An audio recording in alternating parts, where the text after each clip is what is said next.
we got you, dude. Showing gratitude and always smiling, never rude. Top 5 movie reviews and what's new. We bringing out the big guns when we coming through. Welcome to the stage. Come on, enjoy the taste. Hurry up, don't come in late. You know we love it the sacred thing.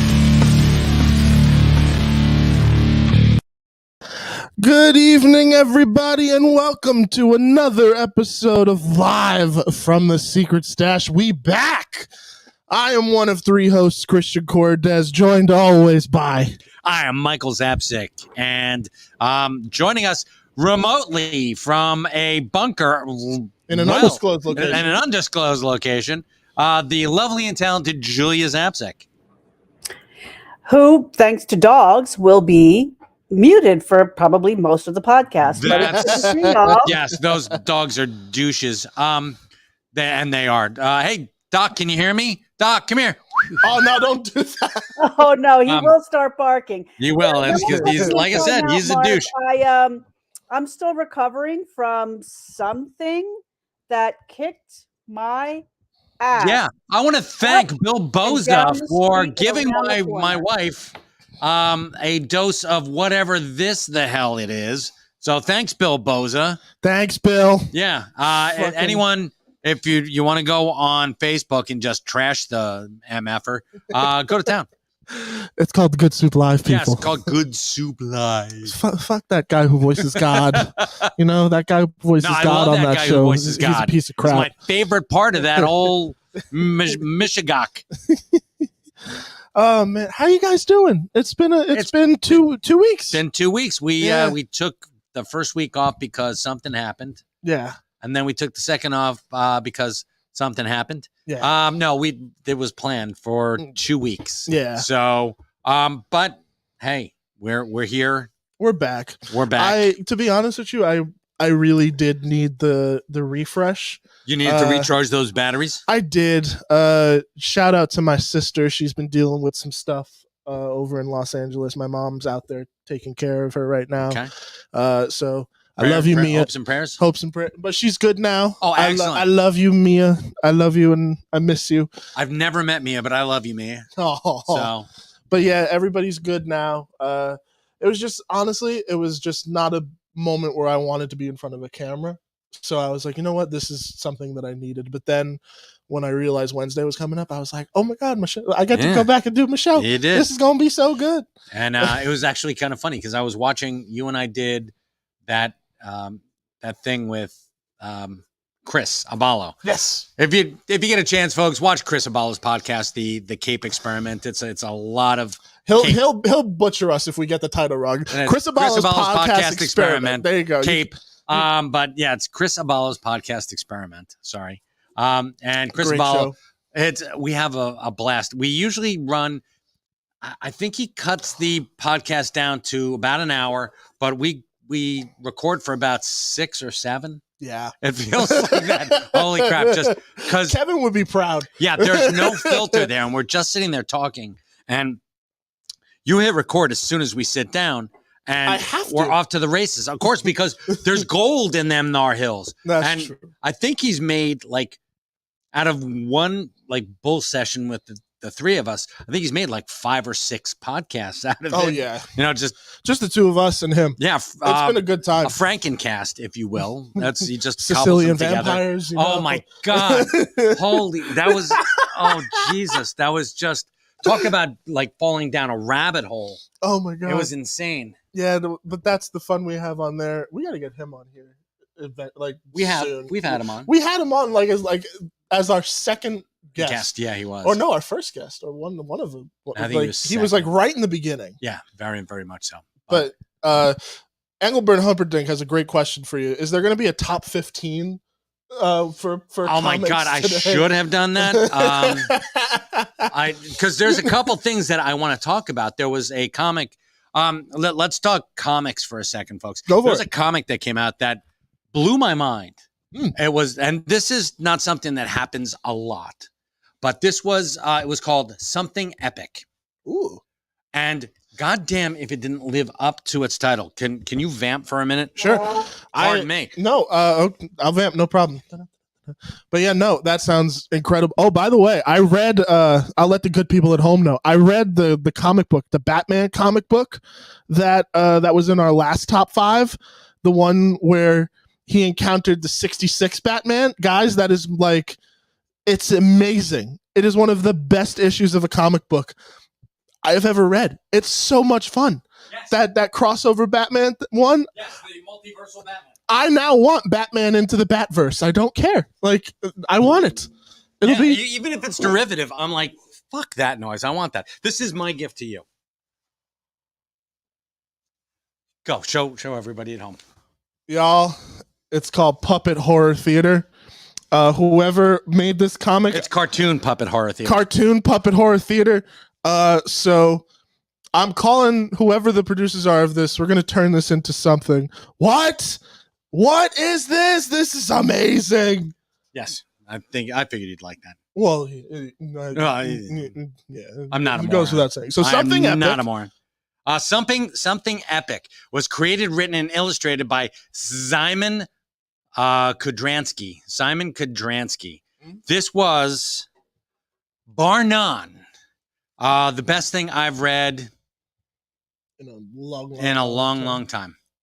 It's just about a young kid who has an incredibly active imagination, and he can see what most people can't.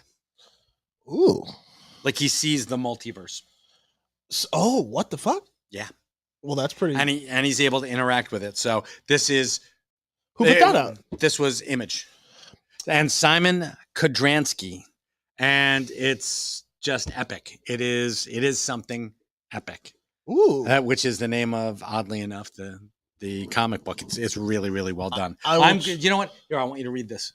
Bring it back next week. Word. This is my Your homework. I love it. Ooh, I like the cover. Yeah. I really like the art style. Yeah, it's very much that's Stranger Things. Yeah, it's got that little bit of a vibe. Well, actually, he did a bunch of different covers, and is this like an ongoing thing, or it will be? Well, it will be an ongoing, I believe. Well, something epic, people. Pick it up. I'm excited to read this. This looks awesome. Ed Weird, where the hell you been? Ed Weird. Oh my God. Hey man, how are you? Our childhood dreams finally coming to life. Your childhood dreams were cartoon puppet horror show theaters? You said cartoon puppet horrors. It's horror show. No, I said horror. Yeah, well, he's talking about read the what puppet Engelbert horrors. said. Read what puppet horrors. So like yeah, well, he's in. That sounds like a specialty kink for you, buddy. Yeah, not into it, but I'm really looking forward to reading these 2 books. Yes, they're very, very cool. So, so it's a top 7 today. Yeah. With the sneak peek of the first 2 things. Well, that was 2 weeks ago. So yeah, so top 2. Yeah. Yeah, if we had music for top 2, I'd be all over that. I'll take the theme that we already have. I'll just chop out the 2, and I'll 2. just say 2, top 2, yeah, top 2. That a boy. So what else has been going on? We talked about a particular show when I came in because you were like, "Oh yeah, oh my God, yes, of that was pretty awesome." Jules has not seen it, but she will. She's got to catch up. It's a little TV show called Muppet Mayhem. Muppet Mayhem on Disney. On Disney Plus. And I had it here on in the stash on it was a slow day, and I was over there. I was cleaning in the back, and I had I think I had Jack downstairs in the basement, and Johnny was in the back, and I'm just up here cleaning, and I'm like, yeah, what the hell? I put it on, and I mean, it was my companion for the day. And it was pretty dope. It was awesome. I knew just from the jump I was gonna love it, not just as a Muppet fan, but when you have Adam Goldberg attached to something, I'm in. I love me the Goldbergs. And then also co-created by the guy who plays Dr. Teeth currently, a gentleman named Bill Beretta, and a man named Jeff Yorks. Oh, look at the cute puppy. Look at the cute puppy. Oh, what a pain in the ass he is. Hello, Angelique. Hello. Angelique. We're not getting in this argument again. Angelique. Angelique, how are you? But yeah, no, I love Muppets Mayhem. Like, it's everything that I would want in a Muppet production. I will go as far as to say I think it's probably one of the best things we've gotten in a in quite a long time. As far as Muppet goes? Yeah. Absolutely. No, you can, it's got heart and it's got soul. Do you remember that Muppets show that they put out with the Office parody? the one where, was Kermit like the stage manager and he and Piggy had broken up? And, Yes, that was in 2015. Yeah, that wasn't fun. No, it was very cynical, and which is fine. But it was like it was written by Dementors. Like they'd sucked all the joy out of it. It was and you the would Muppet never Pod be happy People again. show. It was Yes. the Muppets, but it was like the Pod Muppets. Well, it was like a bunch of douchebags got a hold of a trunk full of Muppets, and they just jammed their arms up there and like, I am Kermit the Frog. You don't Go know fuck shit yourself. about Yeah, Kermit the exactly. Frog. Exactly. Which is a shame because the dude, well, I should have noticed that from the jump. The guy who created that show also created Big Bang Theory, or like to help facilitate that show. And I'm not a big fan of Big Bang Theory. Are we talking about Chuck Lorre? No, another guy, his name is Bill Prady. He was like, Oh, I know Bill Prady. Didn't he do, but he's got something to do with Ted Lasso, doesn't he? does he? I don't That'll know. be a hell of a redemption arc. I don't know. Let's talk about Bill. Is Bill Prady? Does he have anything to do with Ted Lasso? I know somebody's Google got is them. a thing we have. Let me see. Yes, American it is. television writer. Yeah, sorry, dude. Your Muppets show really blew. Oh my God, he looks like a low rent Paul Reiser. I wasn't ready for that. You're never ready for the Zapsik. Come on, I don't you think he just has- went full Don Knotts, motherfucker. Oh God, I don't. I love this show. I don't think he has anything to do with Ted Lasso. Thankfully, Oh, good, excellent. Okay, thank God. But yeah, no, that Muppet show is fucking weird for me because I remember being like really, really hype about it, and I'll never forget. I remember seeing the first episode premiere on ABC. I was oddly enough, I was in the hospital, and I remember just everyone in the waiting. I was like hella anxious because it was for my dad, but I remember them putting it up because someone had mentioned to the nurse like, "Oh, can you put on ABC? The Muppets is on." And I remember sitting there and I was like, I'm not hooked. Like for whatever reason, this is making me more anxious. And I think it was because I was like, this doesn't really feel like these characters. there wasn't any resonation. No, it was that's- very weird. But honestly, like I think if you gave it like another season, kind of like Parks and Recs, where you know how like the first season is usually like really rough, Yeah, and then the second Breaking one, Bad, even yeah. Breaking Bad. But here's the problem with that. When you've got something like that, there's either you've got that really rough show or you've got that pitch perfect show. Mhm. Like we started rewatching Briscoe County Jr. The Adventures of Briscoe County Jr. Have you ever heard of it? I have not. Damn. Bruce Campbell. Ooh, okay. Bruce Campbell as it's a steampunk Western. I'm adding this to It the is list right awesome. the fuck now. The Adventures of Briscoe County Jr. is phenomenal. Billy Drago as Bly. What's it called again? Briscoe County Jr. The John Bly Gang. Adventures of Briscoe County Jr. How long did this last? Lasted one season, and it had Kelly Rutherford in it. Had John Astin, Christian Clemenson. Mhm. Who else was in it? Julius Carey. MC Gaines was in it. Billy Drago. Pete. Oh my God, that was Pete. Pete was awesome. And it was really, really well done. It's already fully formed and it's its own thing. Mhm. But it was too good for TV. You look at those things and they're too good for TV. Yeah. Like that and There's Police Squad. Oh my God. Yes. Police Squad was too good for Genius. television. Police Squad. Oh my Police Squad God. is if you haven't seen. Well, no. Well, if you've seen the Naked Gun movies, you need to watch Police Squad.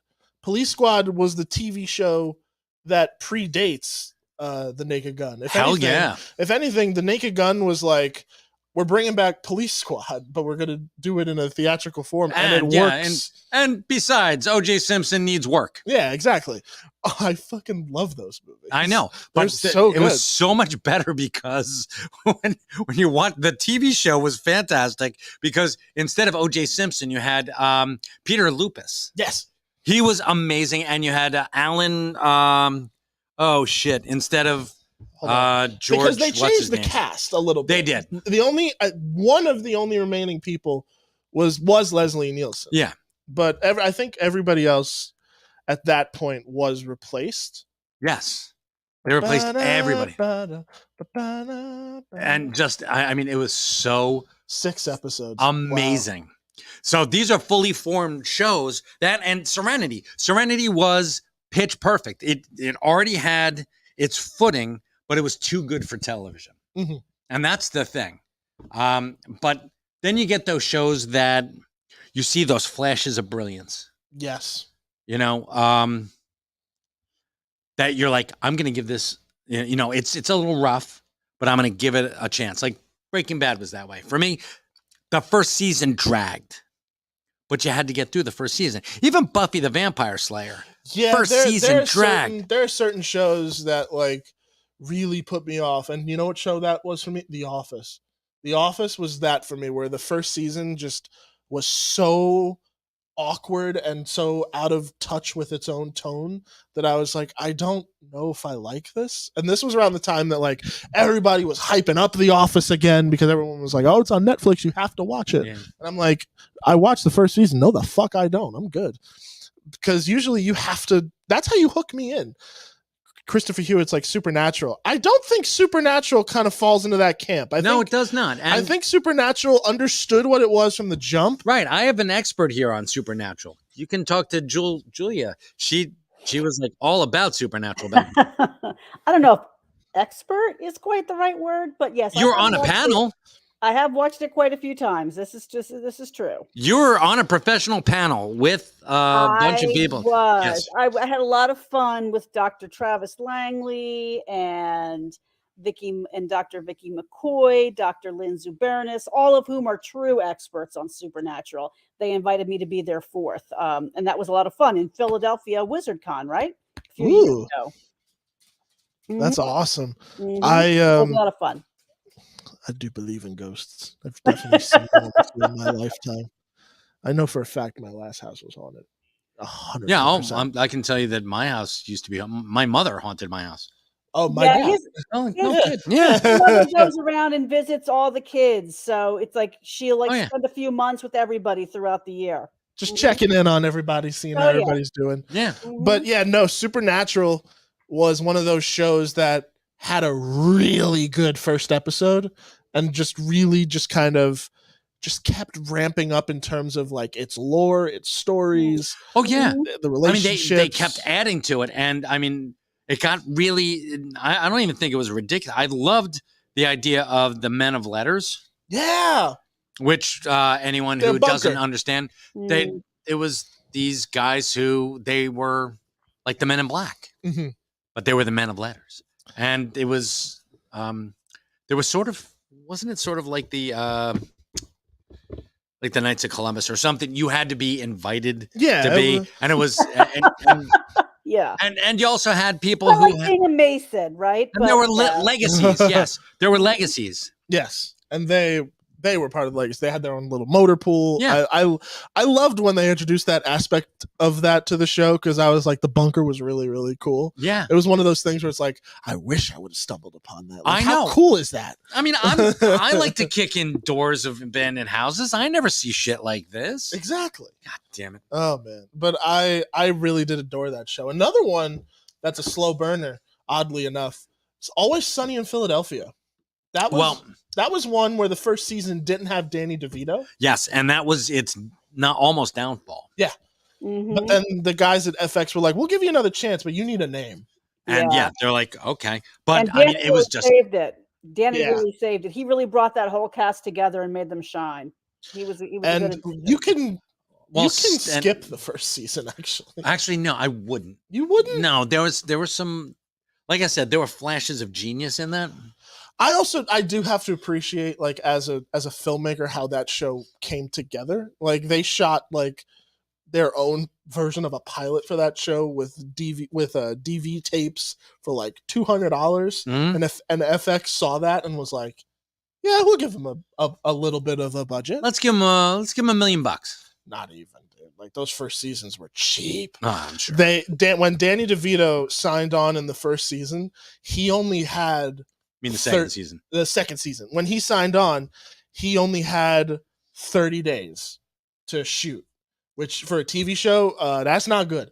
So what they did was, for the entirety of the season, for his time, they shot all of his bits first.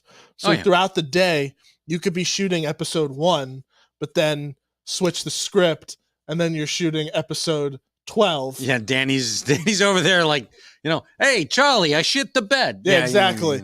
They're doing all of that. And I just the idea of all that organization and planning, it boggles my mind. But Always Sunny was not perfect from episode 1, Engelbert. Shut up. It was not. But yeah, that's another one of those shows that falls into it. But one of them that didn't was definitely not Muppets Mayhem. I loved it from the jump. It had soul, and it had character, and it knew its target audience. And you know what? They put the spotlight where it belonged, on the band. Yes. Because this was sort of like it was almost like a behind the music, yeah. Which I was like, I love that. That is so cool. And of course we have a relationship with one of the people who was on there. So yes, yeah. I mean, listen, it's not like a super spoiler heavy show.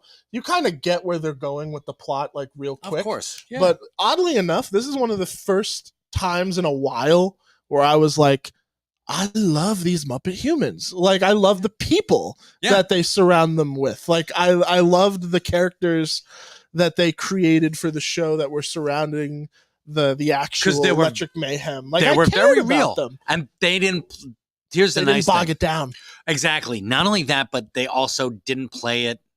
They played it perfectly, like Michael Caine did. Yeah. In Muppet Christmas Carol. And oddly enough, I heard this comparison, which is really cool. Mm-hmm. It's Michael Caine treated the Muppets like they were fellow actors, but Tim Curry treated the Muppets like he was one of them.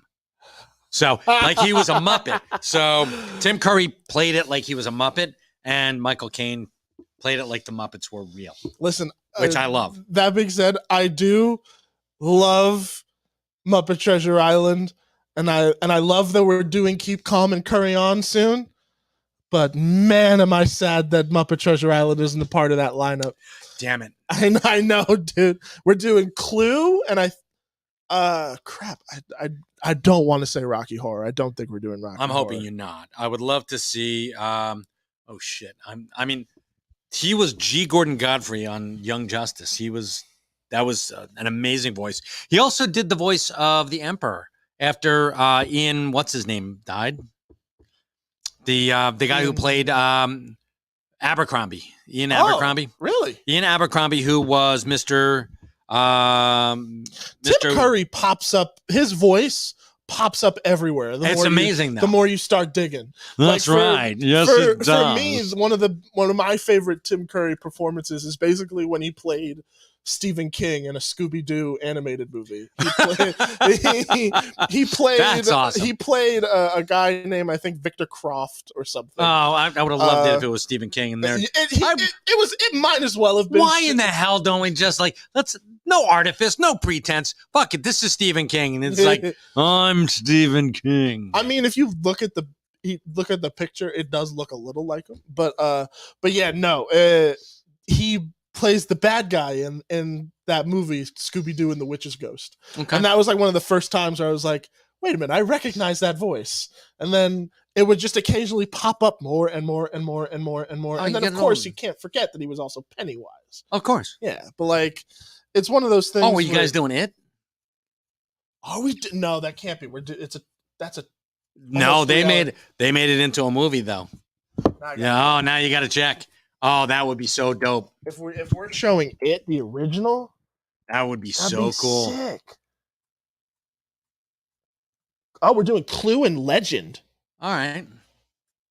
Okay. Okay. I haven't seen Legend. I do love Clue though. Legend it was Tom Cruise. Oh, was it really? Yeah. I gotta sit through a Tom. Oh, Yeah, I man. know. All right. Hey, Mark picked him. I gotcha. trust him. Jesus. Oh well. But yeah, no. Or you trusted him up until this point. Up until this point. Okay, good enough. What you know? What everybody in the comments, let me know. What's your favorite Tim Curry role? Or like, oh my God, he was in Freakazoid.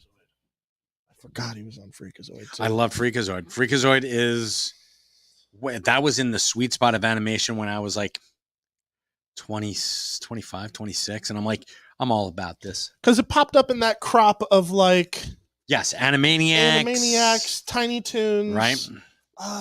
Batman: The Batman. Animated Adventures. Yep. Pinky and the Brain. Yep. So it was. Oh my God, yeah, Tim Curry. He was almost Joker. I think it just recently, someone recently found like his audition clip and paired it with the first episode of where the Joker is in it. But yeah, Mark Hamill was destined for that role. Oh my God, Tim yeah. Curry's awesome, don't get me wrong, but like nobody in my mind beats Mark Hamill's Joker laugh. No. Mark Hamill, when he Caesar Romero. Okay. Caesar Romero. I'm sorry, you got to go with the Caesar.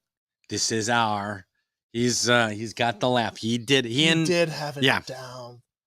But there's one thing that I loved about Mark's laugh that he described it in a really smart way. He treated Joker's laugh as a musical instrument.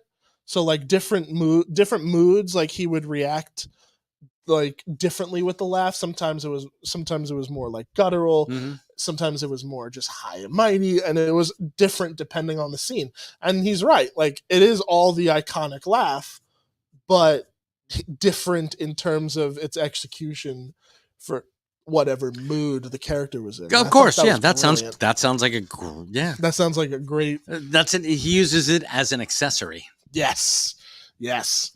And then only because I'm talking about Mark Hamill, I can't wait. He's got this new movie coming out with Bert. I can't ever say his last name. Bert Kreischer, I think it is, or something like that. He's a comedian. He's Bill. Not Bill. No, or it is Bert. Bert. It's Bert. Oh, Bert. But it's called The Machine, and it's based on this guy's comedy bit. And Bert and It's Bert. Bert Bert and Ernie rob a train in Russia. Essentially, that's Okay, what the Bert. movie's about. Got it, Bert. Bert Kreischer or something like that. I keep forgetting. I can't say his last name. Just say his first name, Bert. Just his first name, Bert. It's Bert. It's Bert. Okay, It's fine. there you go. Thank you so much. But that's not how you spell Bert. But that is it. But yeah, no.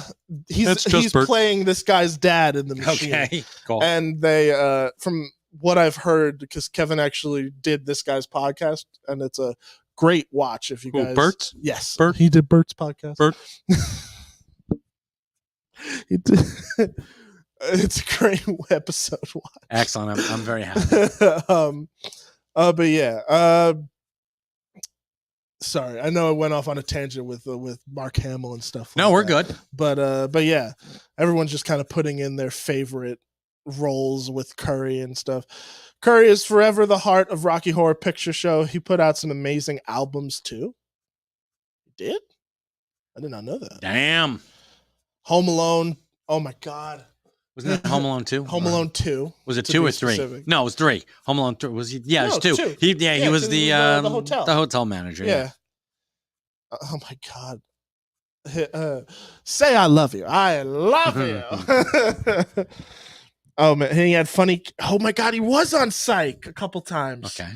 Yes, and then I think he's still relatively like trying to do things. I hope so.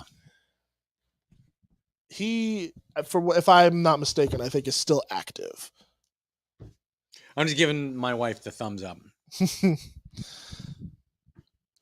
because she wants me to do the store announcements before. Okay, So so we got to do our homework. Should we do top 5 right now? Yeah, let's do top 5. All right, Mike, you ready? I am always ready, my friend. Top 5! Top 5! Top 5! Yeah! Top 5! Top 5! Top 5! Yeah! Top 5! Mike, what we got? We got some top 5 comics for you. Ooh. All right, in no particular order. We are 1 month away from Darth Vader Black, White, and Red #3. But in the meantime, I've got Darth Vader Black, White, and Red #2. #3 has a story in there written by our friend Mark. Ooh. Mark's in there. Mark. Stop it. Mark Bernardin is going to be there. This is his Star Wars debut, if I'm not mistaken. I believe he was so. Just talking about that at our last Fat Man Beyond event. Yes. Well, this is an anthology title, and it's the really cool thing is that it's in black, white, and red. Those are the only colors. What? Yeah. How cool is that? I do like that. Yes, it is. I'm a It's like fan. black and white and red all over. See? So this one has it's called Hard Shutdown Part 2 by Jason Aaron, Leonard Kirk. Somebody captures actually the son of the man who put together Vader's uniform to keep him alive. Mm-hmm. His daddy didn't love him. So now he's like, screw this noise. I'm going to kill Vader. And he's a cybernetics genius himself. But that ain't cool. So he captures Vader, but you don't just capture. You really What? can't just You capture don't Vader. do that. No, that's just you're asking yourself. Listen, You're asking yourself, how do I get my ass whooped without really trying too hard? So that's what you do.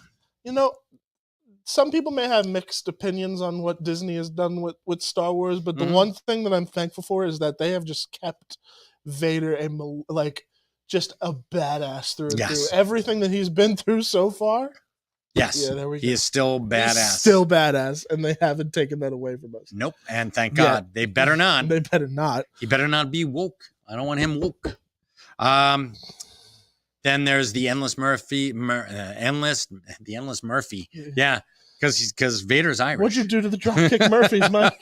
The Endless Mercy by David Papose and Alessandro Vitti is the artist. And like I said, Vader goes in and he essentially pretty much kills again. I mean, this man is a murder machine. When you put Vader in a story, what do you think is going to happen? He's walking out the other side. And you're not. there's going to be a big body count. That's right. And then there's Power by Victoria Ying and Marika Cresta. And this is actually a very interesting story as well. It's somebody's Vader's hunting down a Jedi. So Oh, so that was that pretty Jedi's cool. just dead. Okay, cool. Yeah, exactly. All right, what's next? 007 for King and Country #2. Someone's put a bounty on our friend James Bond's head, and there are a bunch of other 00s who are trying to cash in on it. So, and it never again. Don't go after a murder machine, people. No. Just no. keep your head down and don't beg trouble. If you poke the bear gonna wake up. So You have the perfect example. Watch John Wick. See what happens when you Yeah. poke a bear. yeah, do not and don't fuck with a man's puppy.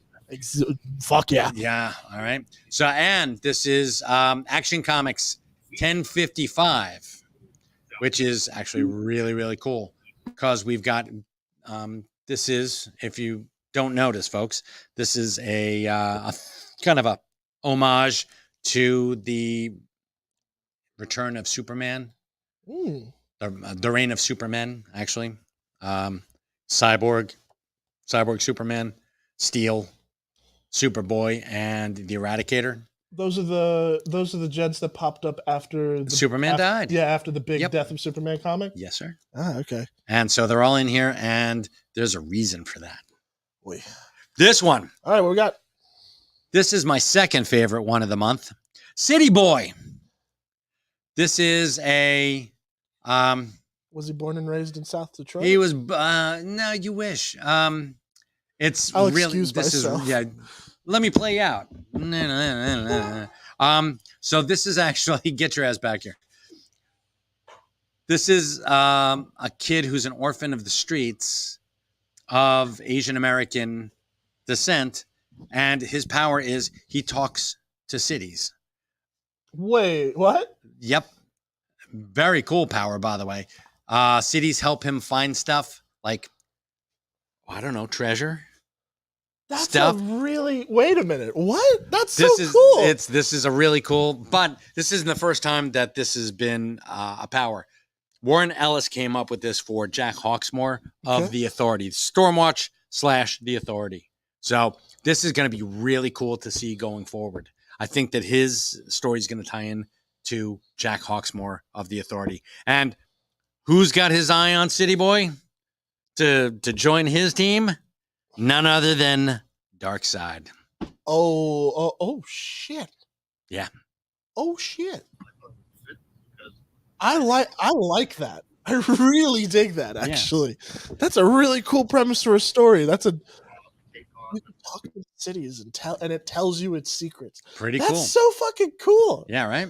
I like the idea of city sentience, but not fully like, oh, these buildings talk. Yeah. But like, oh man, that's But really dope. you can access stuff like their windows see everything, so you can go and like touch the window and like, oh my god, this is what was happening an hour ago. Oh my god. Right? All right, Daredevil and Echo #1. It's one of 5, I believe, and we have Maya Lopez and Matt Murdock teaming up yet again, Mhm. and we've got a dual story arc. One happening back in I think it's 1835 in ye olde Hell's Kitchen, and happening right now. And Daredevil and Maya teaming up. Ye old devil's cooking place. Yes, ye old Hex Kitchen, because those guys were all about. But this is it's a team up. It's volley for serve. I'm willing to give them a second. This week. Yeah, there are some interesting and novel concepts. And then there's one other thing I see there. Yes, what now this is for my next podcast. Oh, okay. Yes, Sorry. never mind. No, I don't got to Don't talk have to about worry that about later. that. We don't Pay no attention to the man behind the curtain. curtain. That's correct. Oh, So man. I have a couple things to announce. Yeah, we got some homework to. All right, just let's see. see. All right, here we go. We want to thank everybody who came out to Free Comic Book Day. It was a huge success. This past the first Saturday in May. That was 2 weeks ago. It was. amazing. We made new friends. We made. This is like the very first year we'd ever truly embraced Free Comic Book Day, because last year was our grand opening. So Yeah. It was our 25th anniversary celebration. Yeah. So it and unfortunately, that's what I meant to say. Duh. and unfortunately, it landed. The only weekend we could pull everyone together was the same weekend that Free Comic Book Day. So it was a little hard. I mean, we did actually have free comics, but it was a little different. It was a bit of a crazy day. It was Understandable. fantastic to see everybody. I mean, there were so many people who came out, and the comics that the publishing houses delivered were really spectacular. We had a wonderful partnership with Marvel Studios, who gave us Ant-Man and Wasp Quantumania to give out. So that was tiny little tiny DVDs. DVDs.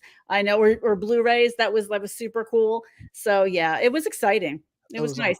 And we had a couple of really nice partners who took some comics and had them at different locations to hand out to people. So we made little goodie bags, grab bags. For Ross Brewing, the Ross Brewery over in Port Monmouth, they were giving out comics to youngins and teenagers alike. Mhm. What they're doing, they're drinking beer. I have no idea, but no, it's a family-friendly place. It is a It's family-friendly actually really place. nice. Yep, And we It also had comics over at the Smod Castle. we did. Smod Castle Yeah. Cinemas. We had you had a couple of comics over there actually. I picked up one of the Princess Diana ones. That was a really cool little read. I like that. Okay, cool. We had I Am Stan Lee. That was one of my faves. And there turned out to be like a bunch of comics that are going for like $15 on the back issue market now. I was like, those are free comics. So Look, I was like, Piper says she's glad that everything turned out okay, Ed Weird. Ed Weird. Oh, whoa. yes. Yeah, I yeah. had a cancer scare the last few weeks and I had to go get the results, so I missed. Oh wow! For the first time, it was worth it though because I found out. We're glad you're good, man. Yeah, thank Holy God. crap! Yeah, that's Yeah, seriously. Very happy you're good. that. That is terrifying. Julie also wants you to know that subscribers are welcome. You can subscribe anytime. Get anything for your collection for what? Secret Stash Press. All right, here we go. Oh, Secret Stash Press. Mm-hmm. Oh, it's $30 per month for all three of the either masquerades or quick stops. That's so we've right. got masquerades number 5 just dropped. So anybody who has been subscribing to that, you will get your 5, 6, 7, and 8 in successive order. Mhm. We've also got quick stops. From what I understand, is going to start Thank you, Mark. publishing at the end of the year. In December. Yep. In December, so that'll be good. Yep. We've also partnered with Capt Can Comics in Canada. So they'll be sending stuff out throughout Canada. So Canadians, if you want your Masquerade, any of your Secret Stash Press books, go to Capt Can Comics for all your Kevin Smith needs. And for anyone who hasn't joined the club yet, Kev's Comics Club, if you are a collector and you want the entire run of either or both titles, Masquerade or Quick Stops, including the Secret Stash exclusive cover, which Kevin signs every single time, it's a steal. I mean, you couldn't walk into the store and pay less than what you're paying to get all 3 covers delivered to your door. So we are still accepting subscriptions. You can check out our website, the links on our website, and sign up if you want them all. Otherwise, if you just want single issues, after the subscriptions go out, we do put the single issues up online on our website. And so you can grab whatever you want there. Nice. That's very true. What do we got coming up, Julia? We have July 1st. We've got an event. Kevin Smith is going to be signing for the first time in 2023 at Jay and Silent Bob's Secret Stash. However, it's been sold out. So and he has Brian with him on Saturday. So Saturday. So Sunday we opened up 2 slots, and we do still have some tickets available. Keyword some. Some. We do, some. So you better get on there and get them quick. Yeah. More information again is on the website. It's going to be, that's another great time. We've specifically limited the time slot so that it'll be a nice crowd, but everyone will have plenty of time to do the meet and greet part. Yep. Get your stuff signed. You can get 2 items signed, in addition to the fact that you're going to walk out the door with signed copies of the hardcovers, collecting issues 1 through 4 of Masquerade and Quick Stop. So you're going to walk out with 2 signed hardcovers, up to 2 other signed items, and you get to hang out with Kevin on Sunday, Kevin and Brian on Saturday. So there's still some tickets left, definitely. Awesome. Not a lot though. I'd get on it right now. Keyword some. A little sell out. Yep, definitely will. It will sell any out. hints and stuff of any other events coming up that you guys are working on? Yes, we actually are doing something in August. We will have more specifics, but in August we're going to be teaming up with. We're waiting to get some word, but we're going to be doing a charity event for cool childhood cancer. Awesome. Not to give people childhood cancer, but to help them not get or recover from. I assumed that. Okay, I'm just making sure because I assumed that because I know Engelbert would be like, "You're giving kids cancer?" No. Oh God, we got good news. Yeah, Engelbert won't be there for the Kevin events. Oh yeah, happy day! All right, man. Awesome. Look at that. Our day's been made. Oh man. No, okay, cool. So we got that coming up. I'm still trying to get a certain contact that you guys Gotcha. asked me Yeah, to, I know. I hear you. is a lot more difficult than I thought. Yes, He's it a has very, it's very hard to reach rich people. been. Of course, yes. So, anything at Smodcastle? We got some. There's some stuff going we got on. some stuff going up at Smodcastle. Let me pull up the calendar for y'all. This weekend, we're showing. I was gonna say that's not right. This weekend we're showing Jaws as part of Kevin's Movies That Made Me series. So That's on Friday, correct? That's on Friday. He'll be doing his usual intro, then a Q&A after. These all include Q&As, people. You know how these work. Oh my God. Yes. Then the following day we are showing Red State on the big screen for the first time. I'm excited for that because that'll be the first time I'm seeing Red State on the big screen. All right. That's going to be awesome. And then Sunday, Jersey Girl, the extended edition, with the special guest, the Jersey Girl herself, Raquel Castro. Raquel, yes. That's going to be awesome. And then following weekend, we're doing Hollywood Babylon. Very cool. We've got the Good Soup, Good Soup's Got Talent event that's going on. Hey, Boza, if you're coming out, you're going out there, make sure you're not like a Typhoid Mary. We'd appreciate that. Yeah. Otherwise, Smodco's got germs. And then in terms of other events, we have more stuff towards June and July. July, for you guys. For Christian, Yes. do you mind if I cut in here a little bit and just say that I had a chance to talk with a young filmmaker who was in the store the other day, and they were blown away and super excited. They had just finished, and they were just sort of like, yeah, just kind of trying to figure out what to do next. And I said, well, you could submit it to the Smodcastle Film Festival. It's the second annual this year. And they were like over the moon. So any filmmakers out there, anyone who knows or loves a filmmaker, submissions are still open. Yeah, encourage them to check out smodcastlecinemas.com and click on the link to the second annual film festival. And I think there's about a month, maybe a little bit less, to get submissions in before the deadline. So, and if it's anything like last year, it'll be a blowout. The first year, no one really knew what to expect. I know for a fact, Ernie's like, Jules, please be quiet. No more. Stop. No more. Yeah, Ernie got no sleep last year. Let's make sure that happens again, because I know he loves to be up 24/7 watching thousands of movies. Oh, man. So let's keep Ernie up all night, people. We know the drill. Oh, my God. Hey, everyone. Days and days for Smod. Smod's Got Talent. All 12 of us. Wow. Oh, my God. Yes. Sweet. Me and Britt just made a short film last night. Oh, God. Oh, dear God. No. Thank you anyway. Appreciate it. We don't take those submissions, Engelbert. We're good. What's up, Chocolate Kryptonite? Oh my God, this is Keith. This is a cat I met at one of the at the events we had at Smodcastle. That's right, Chocolate Kryptonite. Yeah. I forgot about that. It threw me off too because I'm not gonna lie, dude. When you ran up to me, I had completely forgotten about Chocolate Kryptonite, so I thought you were talking to somebody else. But then you came straight for me. But I want to implement that in my friend group now. Be like, hey, yo, guys, my new nickname. Yeah, Chocolate Kryptonite. You gotta love it. What else we got? I think that might be it. God, I'm done. You're done? Done with you people. No, I'm kidding. It feels good to be back. It does. Nice. I love this was very much needed. I love doing this show. I like being here with I love being here with y'all. Friggin', it's always a pleasure to be at the Secret Stash.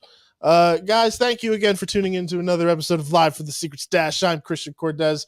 That's Mike Zapsik, and that's Julia Zapsik. Everybody, take care of yourselves. Have a great night, and stay awesome. Take care. And don't be contagious. Especially Bill Boza. Hey kids, we're live at the Secret Stash with Mike, Julia, and Christian. It's the Hella Bash. Tune in and check out the podcast. We got the nerd button on repeat, and we're gonna smash. Come on in, and I assure you that we're open. Shoe polish on our signs, cause our locks are always broken. You need that view askew? You know we got you, dude. Showing gratitude and always smiling, never rude. Top 5 movies be profuse in what's new. We bring in all the big guns when we coming through. Welcome to the stage. Come on, enjoy the cast. Hurry up, go, go.